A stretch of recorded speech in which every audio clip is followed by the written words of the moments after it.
We had our first roundtable for the Celebrity Traitors, aka the Traitors celebrity version for the UK. And the first roundtable is always interesting just because there's not enough information to go off by at this point. So most people are nitpicking, going off instinct, creating theories, going off stereotypes, heavily reliant on them. And by the end of it, we're left on a cliffhanger, which I just thought was very cheeky considering they only showed 2 episodes a week. They could have at least let us know who was going. But alas, we have to wait till next week. So quite a few names came up at the first roundtable. First up was Kate. A lot of people seem to think she's over the top. Her strategy at the roundtable was to address it head on before anybody came to her, I think, trying to control the narrative. I think she did reasonably well, but not enough to quell the suspicion on her. If she does survive to the next roundtable, I think she's going to constantly be under scrutiny. Then we have Nico. I think he's definitely the stereotypical choice here. He was selected by the Traitors to go into the coffin, and that put him in it, and he knew that. On top of that, his reputation kind of precedes him. Everybody knows him as a prankster, so people aren't really taking him seriously. And, you know, if I feel like, oh, let's go with the obvious answer, Nico would be a traitor. I think he probably defended himself the best in the roundtable, especially when he basically said, why would he put himself in the coffin? He's obviously been set up by the Traitors. We've seen this time and time again, people being set up by the Traitors. I think a lot of people were convinced that he wasn't a traitor because of that. But I think he might have took his defense a little bit too far, especially at the end when he was like, please don't vote for me because if you vote for me, you could get murdered next. But everybody who is a faithful is at risk of being murdered if they don't have a shield. So I thought that was weird to say. On top of that, even though his defense was great, it felt like he was putting on a character at the round table.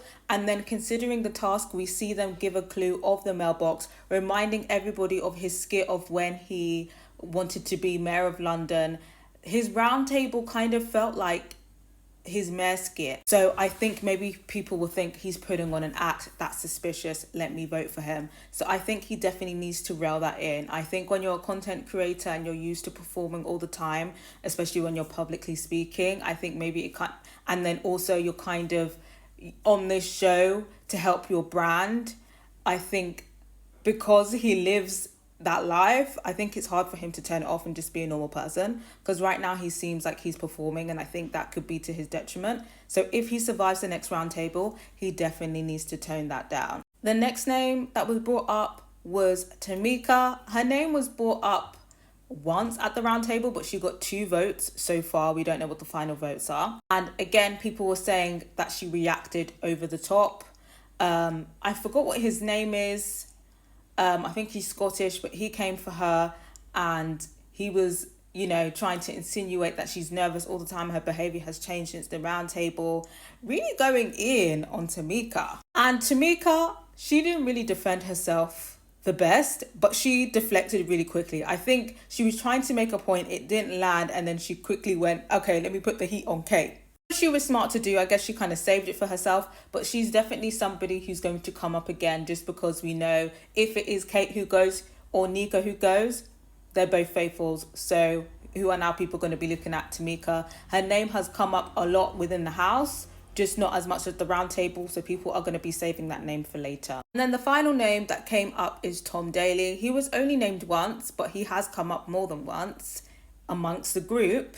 I think his name is Joe Wilkinson. I think he works in sports.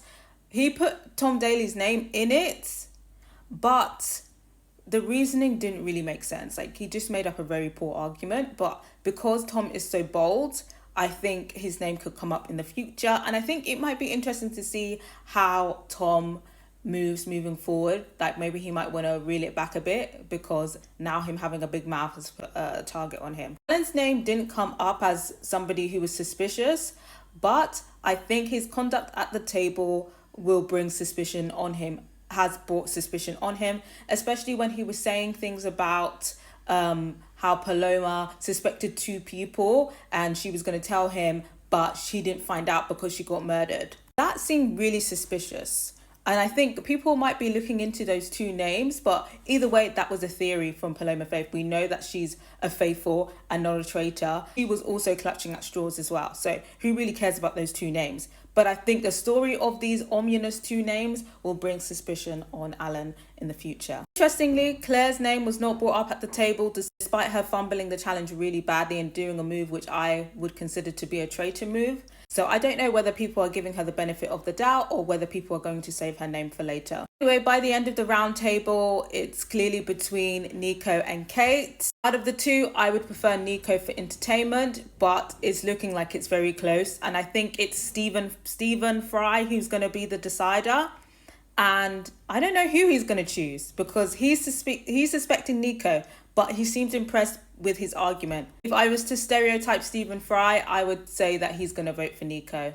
But we'll see. Like I said, I think it's cheeky that they left us on a cliffhanger. We're literally going to have to wait all the way until next week, like a full 6 days, which is ridiculous. I couldn't call who it's going to be. I just feel like it's going to be Nico. I feel like it's going to be Nico going. I don't want it to be him. But I'm ready for the aftermath. But I'm going to hear from you guys. What did you think about the round table? What did you think about the arguments? Who do you think is going to be under suspicion next week if they survive? And who do you think it's going to be between Nico and Kate? And who do you want it to be between Nico and Kate? I've got to hear from you guys.